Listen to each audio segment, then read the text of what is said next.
I'm always looking for ways to show my cat how much I love her. And with Fancy Feast gems, I can pamper her whenever I want with a savory gravy on top of a gourmet mousse pâté. The pyramid shape makes serving simple, so all I have to do is peel and plate to make mealtime feel extra fancy. And with 2 entrees in every pack, it's easy to turn every day into the extraordinary. Fancy Feast gems. Wish you could become a morning person? You know, the type up before the sun, early morning runs, first one to the office with donuts and a smile. How do they do it? Easy. With the new Galaxy Watch 8, sleep tracking and personalized insights from Samsung Health help you improve so you can wake up to a whole new you. One who, dare I say it, skips the snooze? It's possible. Train your sleep with Galaxy Watch 8. Learn more at Samsung.com. Requires compatible Samsung Galaxy phone, Samsung Health app, and Samsung account. For a limited time at McDonald's, get a Big Mac extra value meal for $8. That means 2 all-beef patties, special sauce, lettuce, cheese, pickles, onions on a sesame seed bun, and medium fries, and a drink. We may need to change that jingle. Prices and participation may vary. This podcast is supported by FX's English Teacher. Last year's critically acclaimed series returns to follow Evan, Gwen, and Marky as they vie for their students' divided attention. See why Cosmopolitan called its premiere season a masterclass of comedy, while Glamour raved it's the year's funniest and most heartwarming new comedy series. FX's English Teacher. All new Thursdays on FX. All episodes now streaming on Hulu. This episode is brought to you by Nespresso and Samara Origins by The Weekend Coffee Collection. Introducing Samara Origins. My collaboration with Nespresso is a connection to my roots, to my mother, Samara. Coffee that hits the right notes. It transports you. Crafted with unique notes and bold soaring flavors. Experience a taste that moves you. Nespresso and Samara Origins. Discover more at Nespresso.com.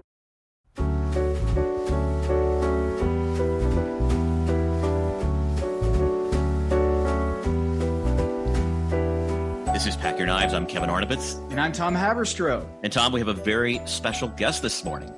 Joining us from Brooklyn, New York. Is that correct? Oh, I'm actually in Manhattan now. I've moved up in the world. All right, across the river, the East River in Manhattan is Chef Ash Fulk. Hi, everyone. Good morning. Or hello? No time, right? Sorry. Hello. We are in a state of suspended time. It is both morning, afternoon, and evening.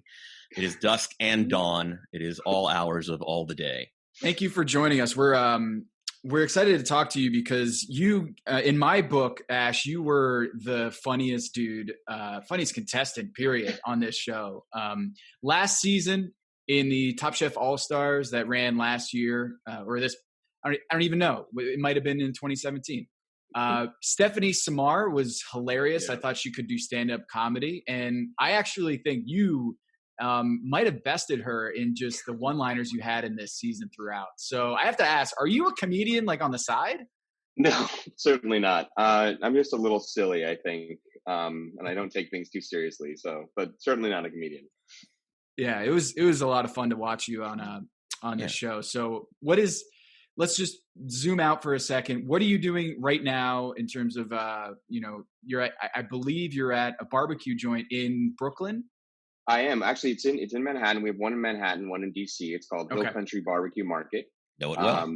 Yeah, it's good New York barbecue. I've been there for like 10 years now. It was sort of like after the show, I got off and realized I was not the next Danielle Boulud, and I started cooking food I really like to eat. So kind of where I ended up. Yeah. Actually, as Tom was mentioning earlier, I have what I call the elevator standard, which is of these contestants, whom do I want to be stalled in an elevator for 2 hours with, like in descending order, and you were my season 6 winner of these contestants. Oh, thank you. I want to talk more about Hillcountry Barbecue. Also, because I also want to talk about like one's education in barbecue.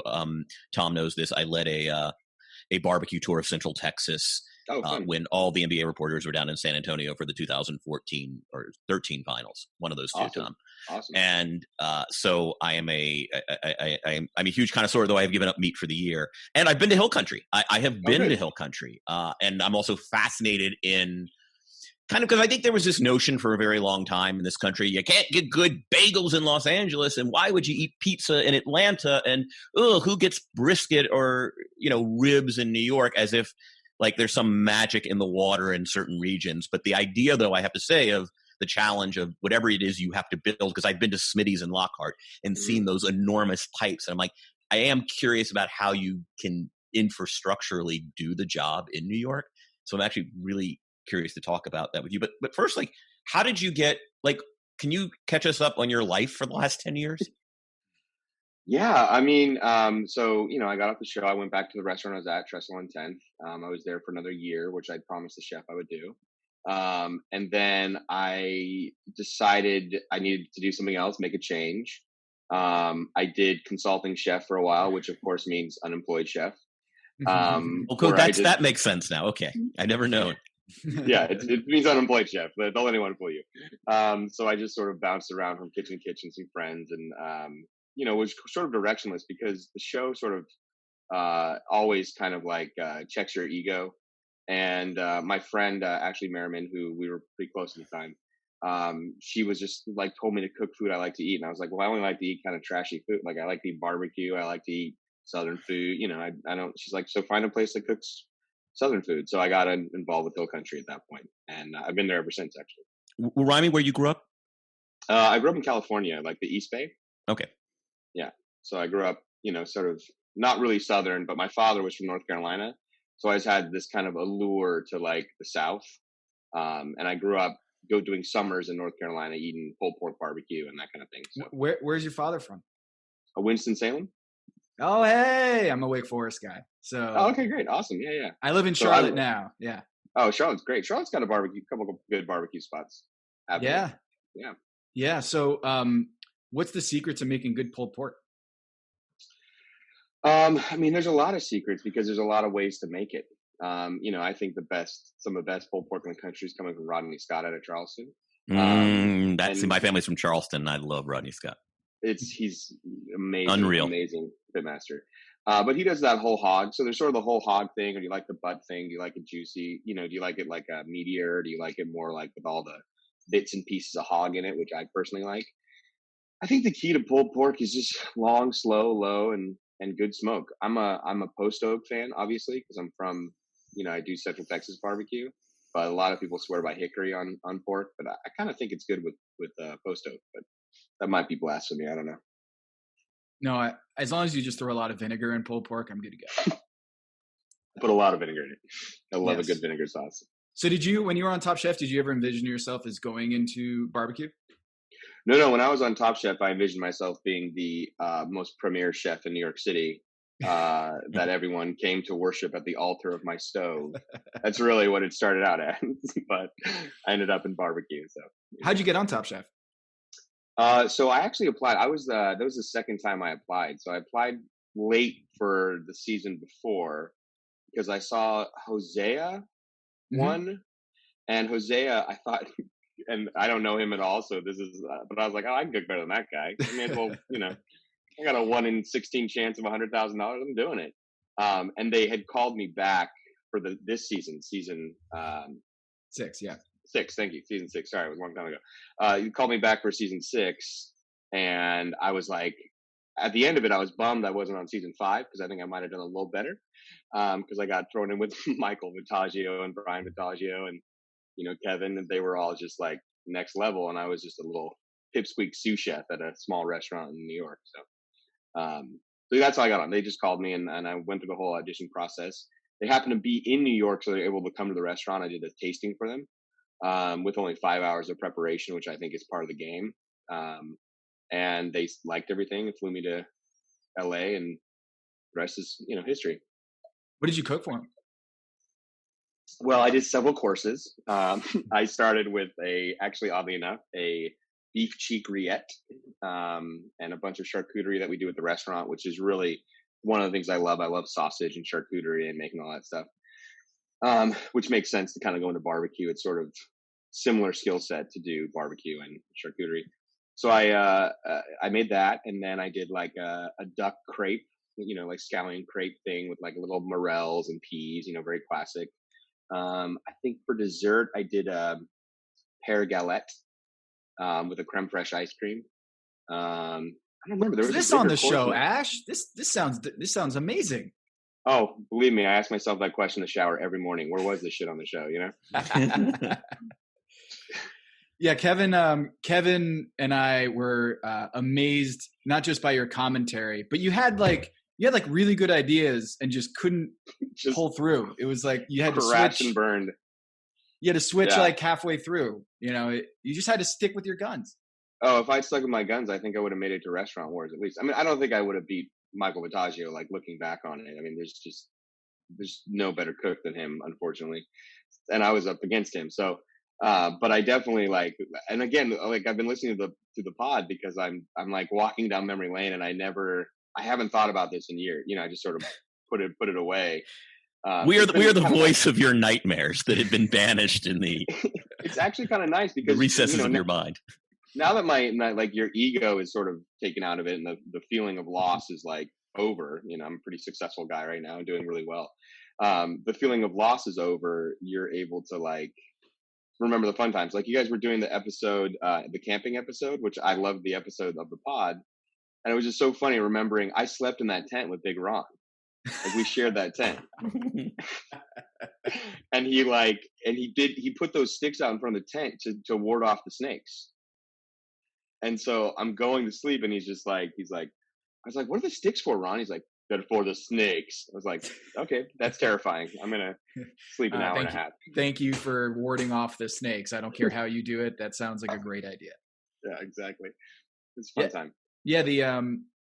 I guess the first episode you had to cook for Wolfgang Puck. Yeah. Right. And so I did something real stupid. Yeah. Yeah. He was a great judge. He was a lot of fun to watch, but I'd imagine just you were thrown into the fire there. The first episode, did you know who Michael Voltaggio and Brian Voltaggio were before you got there? Yeah, I knew who Michael was. I didn't know Brian. Michael was up for Best New Chef Food and Wine that day, or at that time. In fact, he found out on the show that he didn't win. But he was up for that. So I'd heard of him because I saw the nominations come out. I didn't really know much about him, but I did when I arrived. I went, you go around, it's very awkward. You introduce yourself to everybody. And everyone sort of gave their CV a little bit. Like, oh, hey, I'm, Robin, I'm from San Francisco and I do this, and I was like, hey, I'm Ash, I'm from New York City. And everybody's like, oh, cool. He's like a New York City. I was the only real New York City chef on there. Sorry, New York. And I shook everyone's hand and met him. And then everyone's like, yeah, I'm chef de cuisine here, or I own my own place, or I'm this. And I was like, I'm just a little sous chef.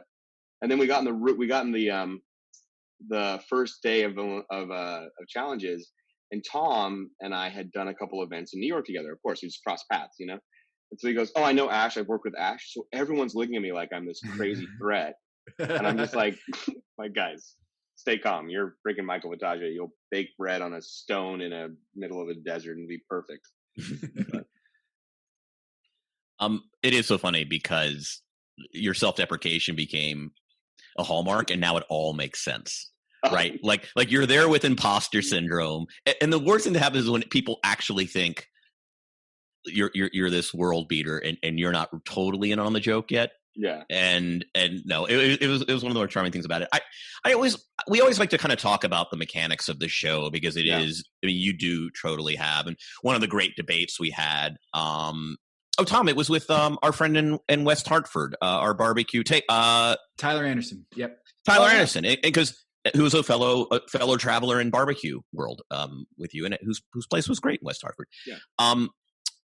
It is sort of one of the great questions is if you throw 16 chefs into a Top Chef season, is the general impression as someone who's actually done this that they'll finish in order of their overall skills as a chef, or is there something particularly unique to the skill set you have to do to win at Top Chef that you can take some of the top chefs in the world and they might fall flat because it just like the show itself demands such a weird skill set of timing and sort of working with limitations? I mean, are you somebody who believes that, like, look, it's really its own sport? Top Chef never determines who the best chef is. It determines who the best chef of Top Chef is.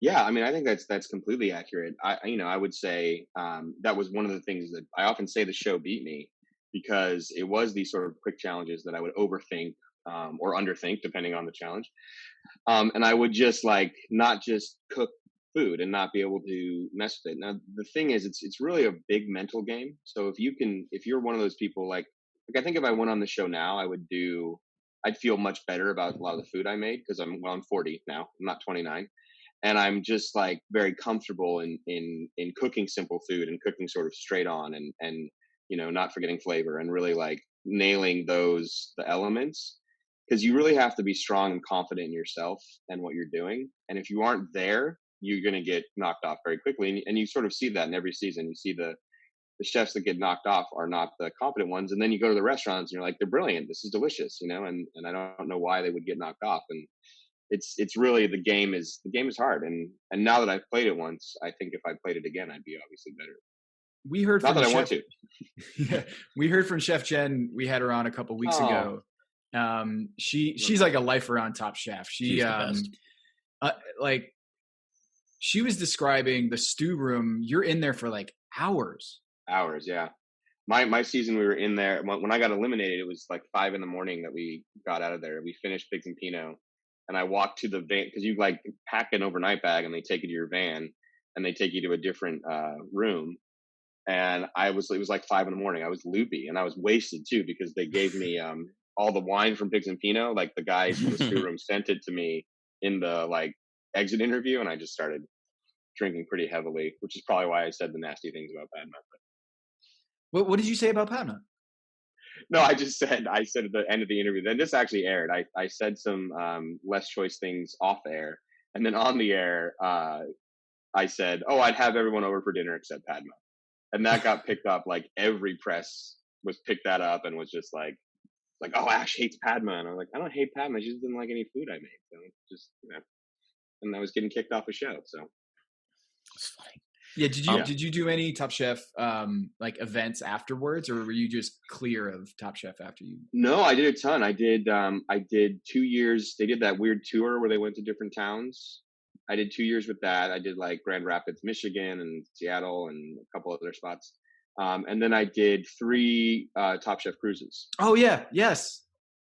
What's that like, Kevin? Yeah, Kevin, what is that like? I'm terrified of cruises. Kevin. Oh, they're weird. One time I went on a vacation. Kevin and I worked together at ESPN in 2010 and 11. Mm-hmm. And I took my then girlfriend, now wife, to a cruise down to, I think, Cozumel, maybe. Uh-huh.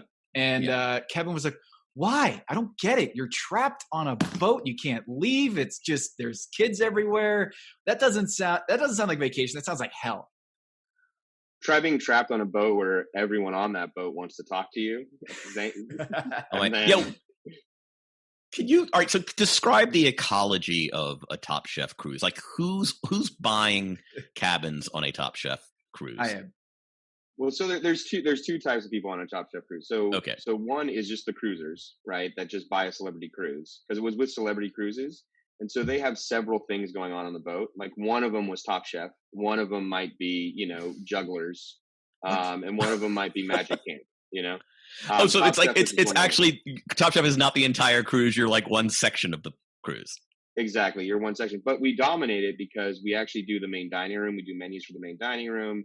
We walk around the main dining room. But it's actually great when you walk around the dining room and you go to that old couple that just booked the cruise and doesn't know anything about Top Chef. And you walk their table like, "How is everything?" And they're like, "Fine, who are you?" And you're just like, I designed the menu. It's really but it was a fun experience, and I'd never been on a cruise, and they of course take care of you, VIP all the way.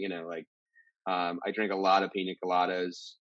But yeah, we got into port, and the third year I did it, we got into port in I forgot, St. Martin's or something, and I was just like, I don't want to get off the boat. I just want to go to my room and like hide under the covers and eat spaghetti and watch TV. And of course, the only thing on TV was Top Chef, so it was not as pleasant as you might imagine. Wow. Well, we would be remiss if we didn't just go through a couple of the highlights of the season. The thing, I think when we texted you or when we reached out to you, you had forgotten about Robin. Is that true? Totally. I'd totally blocked her out. And because I didn't really have many great interactions with her. I mean, she just talked a lot and I just walked away. I mean, Eli was the one that was angry at Robin for some, I don't know what he was going through, but he was mad at her. But I really, I got along with her fine. She just yeah, she should have been eliminated instead of me, but it was fine. It's fine. We got along. The episode with Hector, when you guys were teamed up. Yeah, you just grabbed your chest. I love Hector. I love Hector. It's when he was eliminated, you guys were both up there. What was it like being up there, those duos, those partner competitions, elimination challenges are so difficult because you don't want to throw your teammate under the bus, but you also don't want to get eliminated. And hearing Hector fall on the sword and all that, and just it seemed like he was going out the most honorable elimination I've ever seen. Well, and that's sort of what you were talking about, Kevin, about the game, right? That's part of the game. You have to decide if you're going to play the game, like Survivor, what's your gameplay? I could easily in a elimination situation push someone else towards getting kicked off, and Hector could have done the same thing. I mean, I could have easily gone that time than Hector, and he didn't, because the note was really about the overcooked meat, and the resting of the meat. And I didn't actually rewatch that episode, so I don't remember exactly what happened, but I know there was a lot of issues. He was trying to do all this, thermometers and things, and I was just like, dude, just cook. It's a chateau. Just cook it. Can be done with it. And I just went too clean with my sauce, and it was just like there was the excuse that the meat bled onto the plate, which did happen in a couple of them, and probably did lose the sauce. But my sauce was really thin anyway, and it was really just this light, which I thought was cool. But when Robuchon gets a peppercorn sauce, he's not thinking of this light, clean, sauce. And actually, Jen Carroll helped me make it. She said to me, she's like, why don't you make this a sherry gastrique and finish it with that? And I was like, it's brilliant, and I just did it, because Jen told me to, and she's the queen of sauce. She is the queen of sauce. She's the queen of so many things. She's fantastic. So there's much in that portfolio. Yeah, we become huge fans. What's the hardest social dynamic about this show? I mean, one of the things that terrifies me, just being an introvert and a little bit of a personal space freak, is when they fade in after the theme song and they're freaking 14 people waking up in one bedroom. It gives me, I have anxiety just for about 90 seconds about what it would be like, especially in the most intense environment imaginable, and then coming home with 11 strangers sharing a bathroom. And being the only gay dude too.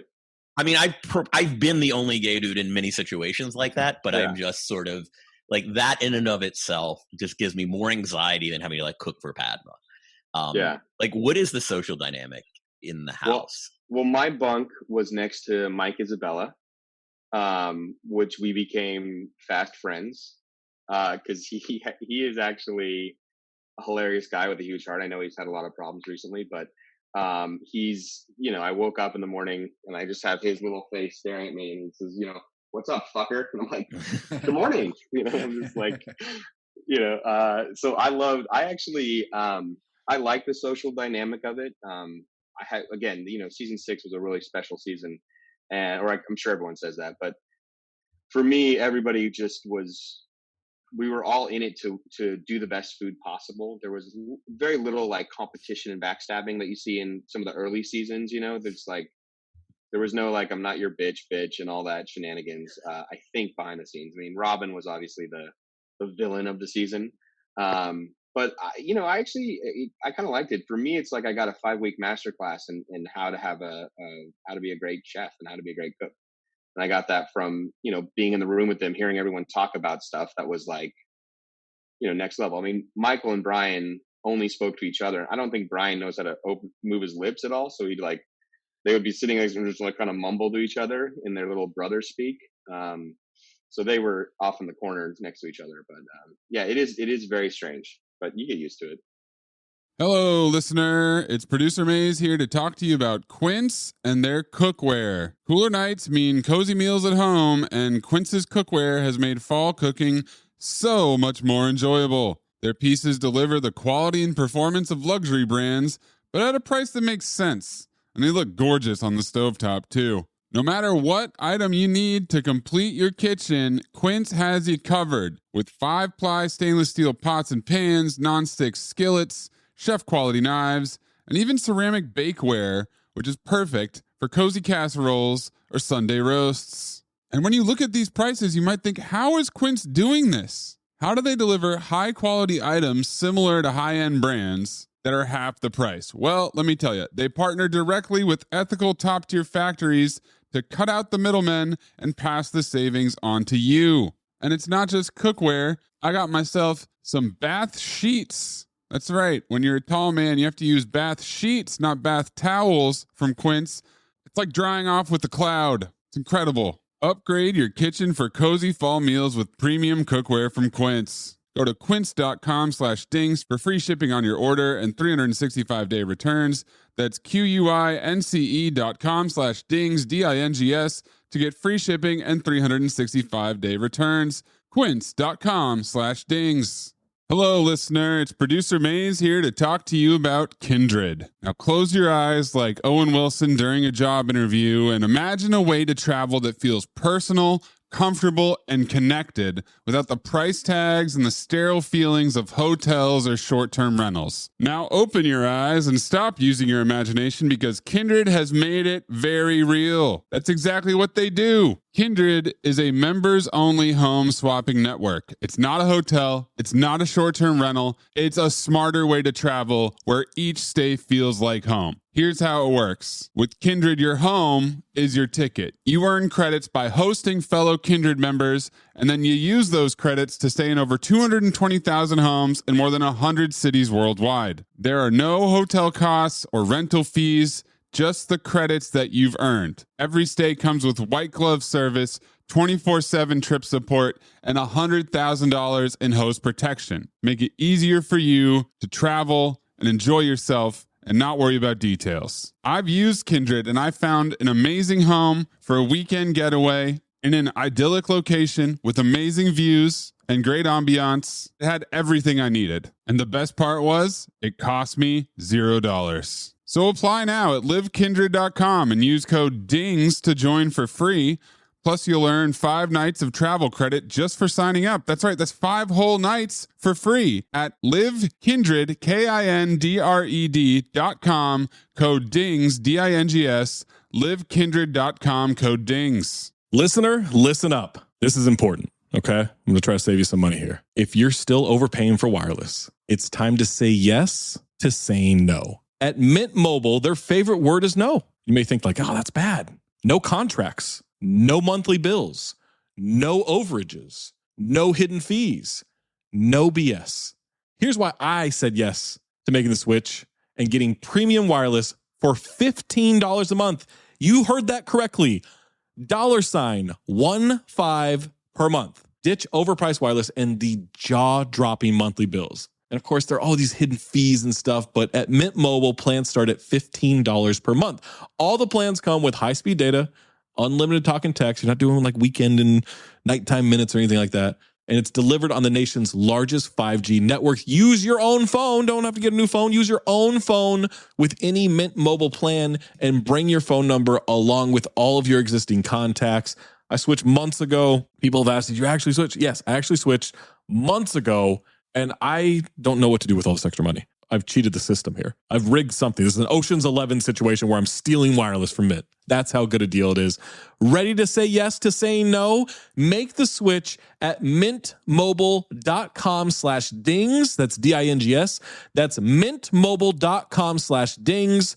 Upfront payment of $45 required, equivalent to $15 per month. Limited time new customer offer for first 3 months only. Speeds may slow above 35 gigabytes on unlimited plan. Taxes and fees extra. See Mint Mobile for details. This episode is brought to you by 20th Century Studios' new film, Springsteen, Deliver Me From Nowhere, starring Golden Globe winner Jeremy Allen White and Academy Award nominee Jeremy Strong. Scott Cooper, the director of the Academy Award-winning movie Crazy Heart, brings you the story of the most pivotal chapter in the life of an icon. Springsteen, Deliver Me From Nowhere. Only in theaters October 24th. Get your tickets now. The family that vacations together stays together. At least, that was the plan. Except now, the dastardly desk clerk is saying he can't confirm your connecting rooms. Wait, what? That's right, ma'am. You have rooms 201 and 709. No, we cannot be 5 floors away from our kids. The doors have double locks. They'll be fine. When you want connecting rooms confirmed before you arrive, it matters where you stay. Welcome to Hilton. I see your connecting rooms are already confirmed. Hilton, for this day. We don't have any spoilers on this show, so you're doing a great job so far, not spoiling anything that happens in the next 6 or so episodes. But it's funny you talk about team challenges because something crazy is coming up in a team challenge that I happen to be a part of. They bring you back. They bring you. Where did you? By the way, where did you get sequestered after you're eliminated in Vegas? So that is like the weirdest part of the show, and I now I'm like allowed to talk about it because my NDA is all over. But wait, how long does an NDA last? Like 10 years? Mine's 10 years, yeah. And it's like, oh, we're officially at like kind of the 10-year point. Yeah, so this is like all the Nixon tapes come out now, right? Like this is like where So tell us about where did you go? Great. Okay. Yes. I get eliminated. You do your exit interview for hours, and you get to know the crew very well. And my producer is very sweet, and none of us really. I mean, at least that's what they gave me the impression. None of them wanted me to leave because, again, I was good at probably the production part of doing the exit interviews and I'm a nice guy. Like I'm not yelling at anybody. I never yelled at a camera crew person. I used to mess with the sound guys and like say dirty things in their ears. We had a fun time. So they all walk me out. Everyone's very sweet. And I get in the car. It's dark. It's pitch black. It's Vegas. And they start driving me out of town towards the airport. And I'm like, what am I getting on a plane right now? Like, what's happening? And of course I'm drunk. I'm confused. I'm sad. I feel like a failure. So they drive me in to a condominium complex. And I go into a house. They will unlock the door. They take me to the room. They put me in there. They're like, keys are here. Go to sleep. I'm like, okay, well, of course you don't sleep. But eventually I fell asleep. And I wake up the next morning to just this knock on my door. And it's Big Ron. And he's like, Ash, get up. And I'm like, okay. So I get up. I go out. All the eliminated chefs are sitting on a couch. And there's like mimosas and breakfast ready to go. And they're just all sitting there being like, okay, give us a scoop. What happened? They're just desperate to know what happened. So it's actually really great, the sequester part, because you just like, you have very little stress left and you just kind of show up and like, everybody loves you and everybody wants to talk to you and everybody wants to get the scoop and you eat together, you drink together. You tell the producers, I want this from the shopping list and they go get whatever you want. I mean, it's pretty incredible. Hector and Mateen had a ham hanging in front of their house, in front of their condo. It's a ham. Wait, so what do you do all day? Do you like sit by the pool or something? Or is there a pool? Yeah. In that case, I don't think there was a pool in that condo. I mean, basically Ash and I just sort of hung out all day and started drinking around noon and, ate pasta at night and ate amazing food. There was one breakout that we did do. Because you still don't get your cell phone. You don't get anything back because you're sequestered still. Oh my God. Everybody went to a Grand Canyon trip one day, and Ashley and I are like, "Oh, we're sick, we can't go." And then we broke out and went to a mall that was down the block, and ate at Buffalo Wild Wings, which was like, I mean, it's so stupid, but it's exactly what we did, and it hit the spot. You know what I mean? Like we were in a restaurant. I don't think we even talked that much, really. We were just sort of like normal restaurant. And then they do trips. Like they took us to Mario Batali invited us to one of his restaurants because he knew we were in town. So we went to one of his restaurants and we did some a little gambling here and there, but we had to stay really hush hush. And there was no real high profile chefs that got eliminated till the end. No one would have known us walking around. So I think, we had a little freedom, but not a ton. Right. And so now y'all are all just waiting around like 2 days and then Laureen shows up, right? Like, and it's just like, who's, and then you start the whole process again. Right. Yeah. You don't know. So it was very weird. And then Jen, who obviously was there the longest, she was like the queen of it. She knew the ins and outs. She knew how to break in, how to break out. She knew whose producer's phone you could steal for a minute. And like, it was pretty wild. No, I love that she's the Birdman of Alcatraz or something. Like she's the one who knows how to like, oh, that's funny. She's also the best. She's amazing. I'm obsessed with her Instagram. I do want to talk a little barbecue with you because Great, it's such a rare skill. Like, I imagine, did you have the moment between then and now where you did the whole Central Texas thing, like you're going to Lulling and Lockhart and Llano, and what about the sausages in Elgin and all that business that is such like, I mean, those trips for me were just so much fun. And I'm just curious, I mean, you always, you know, you like charcuterie, you like meat, but it's such a rarefied skill. Like, it is just this dark art that not everybody can do. And so how did you sort of educate yourself on to the point where you could do the most notable barbecue in the most notable city? Yeah, I mean, it was, so I got involved with Hillcountry originally at a fried chicken concept they did, because I'm equally obsessed with fried chicken. And I'd been going to barbecue for like my birthday every year. You know, people ask what do I want to do for my birthday dinner, go to whatever barbecue restaurant I could go to. And I'd been obsessed sort of smoking meats, not necessarily in the barbecue world. So I knew how to smoke. Barbecue, of course, was the next level of that. Right. So when I went to Hillcountry, I got even more obsessed with it. And I just started researching and studying and reading and, you know, everything anyone does. And then I started going to Austin once a year. And I would do pretty much everybody in Lockhart, Austin, go down to Central Market, get in. I'd hit everybody. The only place I haven't hit, which I'm heartbroken about yet, is Snow's. And now I'm sure you guys saw the Chef's Table released the Snow's barbecue on Netflix. Yeah, so I'm never going to be able to get in there. But that's I funny. went everywhere. Like you just get upset when I mean, surely, when a you know, hole in the wall place or your favorite like down and dirty place gets on Chef's Table. You're like, fuck, I can't go there anymore. I know, pretty much. I mean, I'm going to try this next year if we can travel again. But so that's when I got sort of obsessed with it. And then I got in with Kreitz Market. So Hillcountry has a good relationship with Kreitz. And I was going to ask you, because I know their stuff is on your menu. And I wasn't sure if did you have to like get that license, like their jalapeno hot links or whatever? We actually ship it from Kreitz, from them, exactly. So it's, you know, and we actually have started making our own sausage at this point. We still keep them on the menu, just sort of as like, if you're an expat and you love Kreitz Market, you can get the exact sausage from there. But they, so I worked with them. I worked with Roy and went down there and sort of studied at Kreitz. It's kind of where I got my bones, Roy and Rick Schmidt down there. Can I ask you a question? Yeah. Can you give me the skinny on the Kreutz Smitty's, like, family? Like, all right, so for our listeners, Kreutz is right across the street next to Smitty's, who I love for fatty brisket, right? Yeah. And it's sort of like there was a schism in the. I mean, I don't want to put you in an awful position, and these are friends, but I've always been fascinated by the dueling barbecue across the street. They are family, but they're now rivals, kind of thing. Yeah. So there's legends and facts, and all of that mixed together makes barbecue, right? There's a lot of legend versus fact, but this is what I know as the legend, and I don't know any detailed facts. And Rick Schmidt, who has passed, wouldn't really talk about it when I was sitting at the table with him. And I tried to get it in a cool way. Actually, it was me and Michelle Bernstein, oddly enough, were at this table at the same time, and we were like chatting, and I was trying to get Rick to like spill his beans, but he was too polite. So the short story is Rick's father owned Smitty's and left the business to the sister, and left the building to the sister and the business to Rick. So they each owned half of it, and the sister decided to do something with the building that Rick, you know, legend is she raised rent on him or something. Who knows what actually happened? And Rick was like, well, screw you. I don't need that. I'm going to open my own restaurant.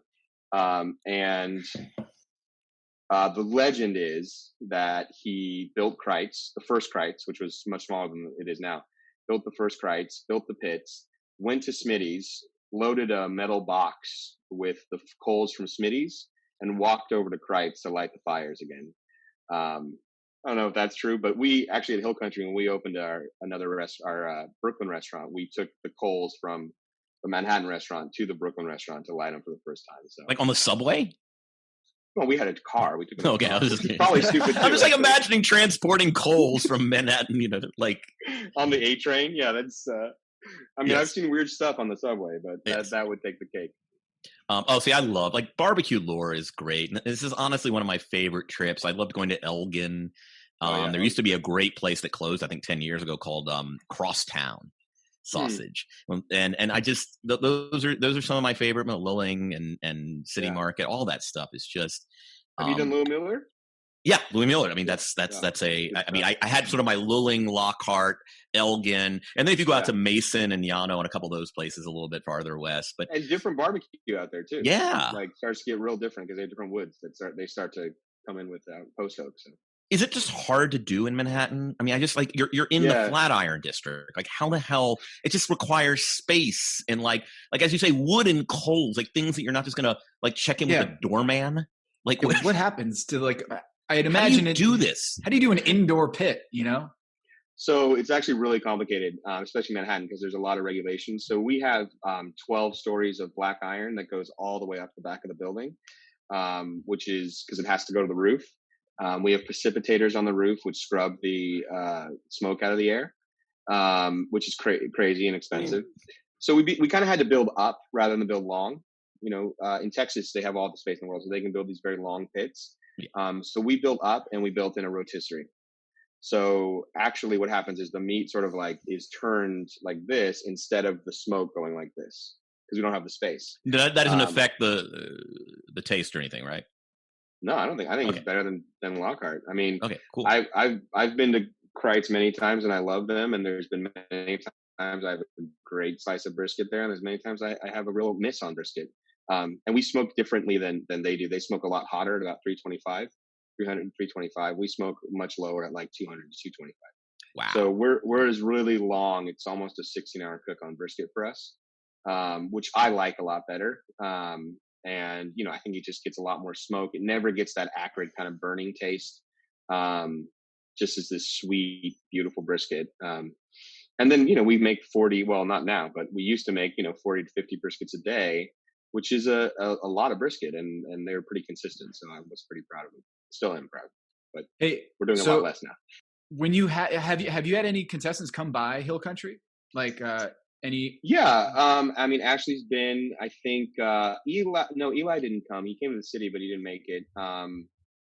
Arian out from I'm friends with Arian as well, just because she's in the neighborhood from season 2, I don't know. Yeah. But yeah, not a lot of people come to New York. Oddly enough, I mean, right after the show, there was a lot of back and forth, and I was at Trestle.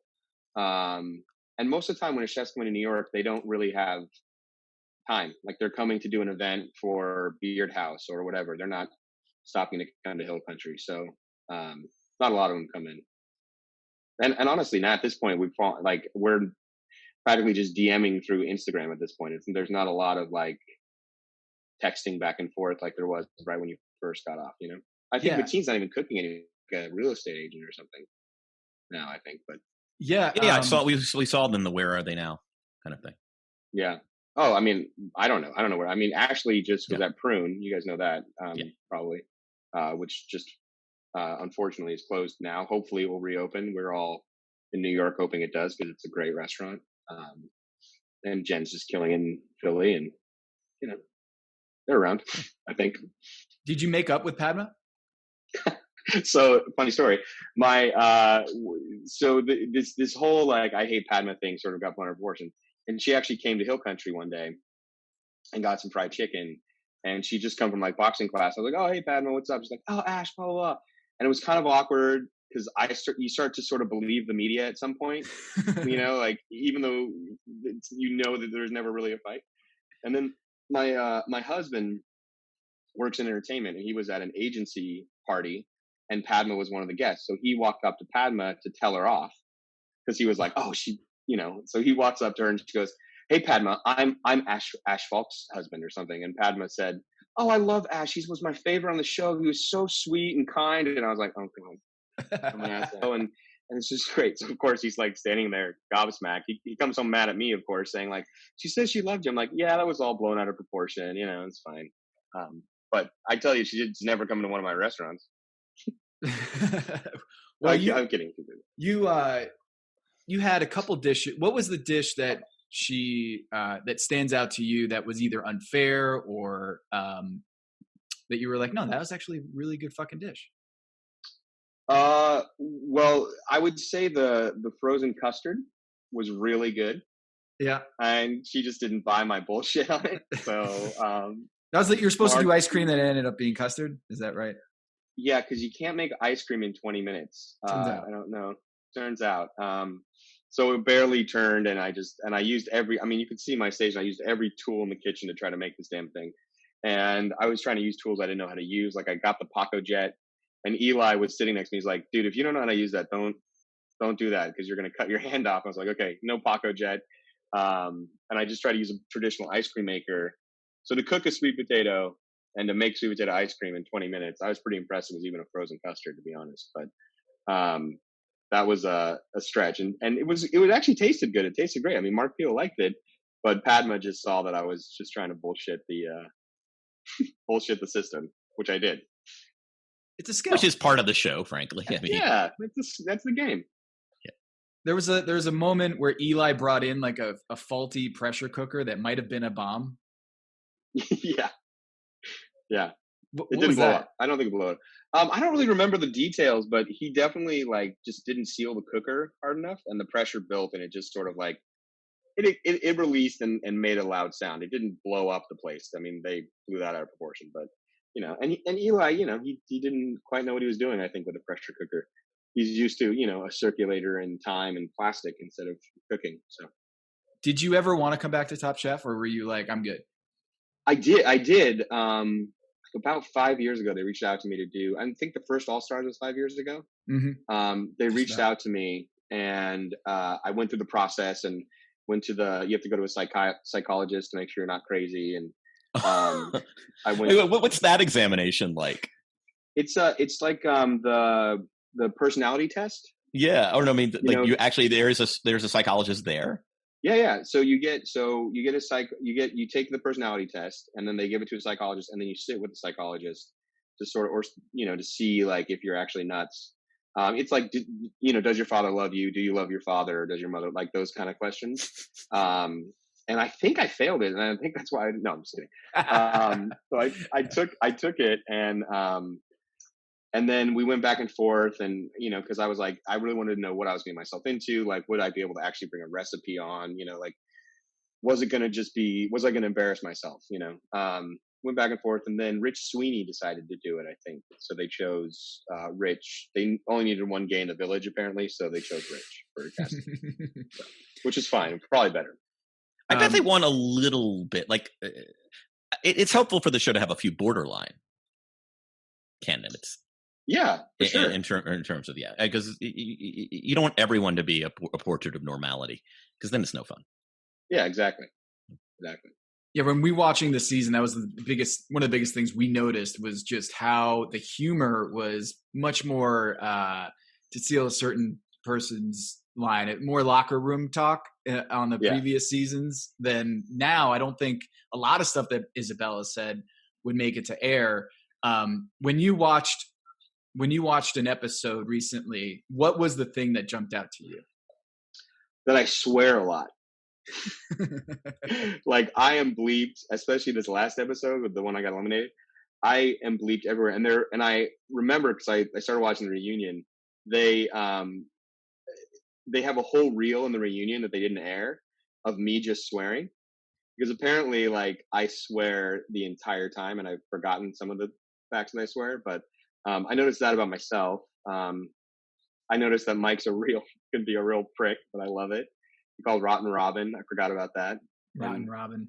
Did you know when you were going up to the elimination table? I don't know if it was this most recent one, but when you called Mike, when you called Michael Voltaggio the Picasso, and you were just washing his brushes, was that just spontaneous when you said that? It was spontaneous and weird, and the best part is that I don't know where it came from. Like the shit that comes out of my mouth, I'm like, what? Where did that come from? And he, so he obviously dodges the elimination. I was in his group, and he made the ravioli with the egg yolk and it was genius, right? And I made I think I tossed a salad or something. I don't remember what I did. So we get back in the van, and we're all depressed because I forgot who got eliminated. Oh, Ashley got eliminated. In that round, and Ashley and I were pretty close in the show, and she was a super talented chef. I don't know why she would not be in the show, but whatever. So she got eliminated. So we're all kind of bummed about it. and it's dead silent in the van. And Michael goes, "Hey, Ash, my knives are kind of dirty. You want to wash them when we get back to the house?" And it was just like the exact kind of tension, because people don't think of Michael as a funny guy, but he's pretty funny. So yes, I regretted saying that the moment it came out of my mouth. And I think that was the moment that Tom sort of was like, "Who is this clown? Like, what is his deal?" So I actually thought it was endearing, right, Kevin? Like the idea of like, it was endearing. I mean, I won't lie to you, Ash. It was a little cringe-inducing just because Tom Colicchio, for all his refinement, it's sort of like he's thinking like, God, this guy's a doormat, or like, I don't say that about another chef. Like there is a certain still machismo associated with the kitchen, right? And then like he's bootlicking or something. But even though like especially I knew exactly where it came from, right? Yeah, it came from you're working with this guy that like and also why would Michael Vitaggio listen to me? And that was my own drama, my own damage during that time. Is I'm not going to be Robin yelling at the kitchen of Michael Vitaggio about a frangipane tart because I think I might have spoiled. That might be a spoiler. You might need to. Well, we might bleep. We might not. Okay, great. Because it was the electrical circuits that were breaking in that episode, right? And the electric kept going out. I will say in my defense, I did tell Michael, I was like, Michael, like this isn't working. Like we should do something else for the fish. And I know how to cook fish pretty well. So, and he didn't listen to me, but I don't know that he should have. I mean, when you're talking, I don't know. I've been watching him the whole competition. So, and again, you're right. There is the machismo in the kitchen, and that is, especially even 10 years ago, the difference between now and then. It's the kitchen is totally different nowadays. But yeah, Tom was definitely, I think, at that point. Are there things that people hit you more about the show? Like when they find out you're on Top Chef season 6, or they recognize you from Top Chef season 6, is there a moment that people associate you with? I forgot the flavors, probably the most common moment, which I have to give credit. I think, if I recall correctly, I can't remember if I said it first or Ashley said it first. I think Ashley may have said it first, and it was sort of like a running joke that we kept saying that over flavor. and over again. So it was sort of but I'm the one that it aired on, I think. So I get some credit for that. That's usually the biggest thing. Or they say, I don't really remember you. How far did you get? That's the worst. Like I was with the Vitaggio season, Oh yeah, Vitaggio brothers. Oh yeah, they were great. That's usually how it goes. Oh, you were there? Ash. I remember Ashley, but not Ash. No. Ashley. Which is funny because before the show, I did go by Ashley, and then they switched our names, and Ashley used to go by Ash. So they sort of switched our names on the show, just in the credits, and so it just sort of stuck since then. So interesting, weird thing. Well, that's funny. Can you give us an update on Hillcountry and just the restaurant industry before we go? Just some special shout outs you want to give during these really tough times. I mean, it's bleak right now. I mean, New York City, I think they've closed. 30% of the restaurants are currently closed. Most of them not reopening. I mean, the best things that we can do right now, because I think it is important that we don't have inside dining in New York City right now. And I'm one of the few people saying that because the public health is in trouble. And we currently in the United States, I think we had 6 million cases of corona total in the United States. So it's important that we combat this. However, support your restaurants. I think Hillcountry, we've been very lucky. We've remained open the entire time for delivery, and we have now opened for outdoor dining. So if you can eat out comfortably and you feel safe, do it. Order in occasionally, buy a gift card, just do whatever you can to support restaurants. I think it's like, it'll be a shame to see a lot of good restaurants close. And New York is losing a lot of the old guard right now. It's really sad. Yeah, Kevin. We gotta go to Hillcountry at some point. We do need to go to Hillcountry. I went with friends about 5 years ago, and I need to get back again. It'll have to be in hopefully in 2021. Oh yeah, we'll still be there. Yeah, no, I mean this is sort of one of the hoping that restaurants, which just have given us so much in the last several years. So many people, it already is an industry where people are sacrificing livelihood, well-being, in some cases, just quality of life, to make it work. And the idea that, okay, even that might be shattered is just, I don't know, it's really sad. I hope we come out of this where our favorite places, our favorite people, our favorite chefs, our favorite food, the entire supply chain is doing okay. But it's something I'm just extremely concerned about. Well, look, I think the good news about the industry is the hospitality industry as a whole is very strong, and it's something that people need. People need to be taken care of. They need to be given spaces where they can leave their hectic worlds and just be given and served and take a breath and breathe and find joy. So I think the people will need it. Now, whether or not this is going to be a rocky time, and we'll have to combat the large chains that are able to sort of weather this better than some of the smaller restaurants. But the thing I think about, and the thing that gives me hope, is that 24-year-old that just graduated the CIA that has the next great idea and the next great food trend or the next great restaurant or the next great place, and they're 24 years old and they can't open a restaurant right now, and real estate drops through the tank and they're going to open their small restaurant in the West Village, and then they're the next, Brad Atkins, or the next, Paul Lee Brandt, who I don't know where he is, but the next Paul Lee Brandt, the next, great chef. So I think there is some sadness to this, but I think it's also a little bit of a cleansing and clearing the air and giving some new people a real chance. Hope so. Ash, this was great. Awesome. Well, thanks for doing the pod, guys. It's fun that we gone but not forgotten, right? Yeah. Well, I mean, it was really cool to get back with Chef Jen, and we've reached out to a few chefs, but getting you on the show just because, I don't know, we could talk to you for hours. Oh, good. It was. Well, come to Hillcountry. Come to Hillcountry. We will, for sure. All right. Kevin, you want to take us out? Sure. For Tom Habistro, for Chef Ash Fulk, this is Kevin Arnovitz, and this is Pack Your Knives.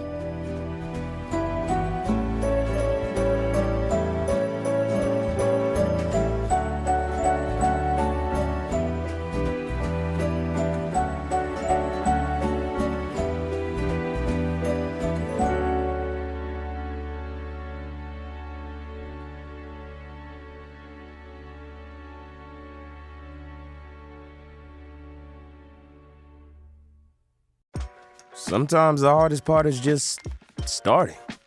Dropbox Dash, new from Dropbox, reads the doc, scans the notes, checks the thread, and gives you the summary you were about to ask someone for. It writes the first draft in your tone with the context you forgot you needed. From idea to output, without the scramble. Learn more at Dropbox.com/dash.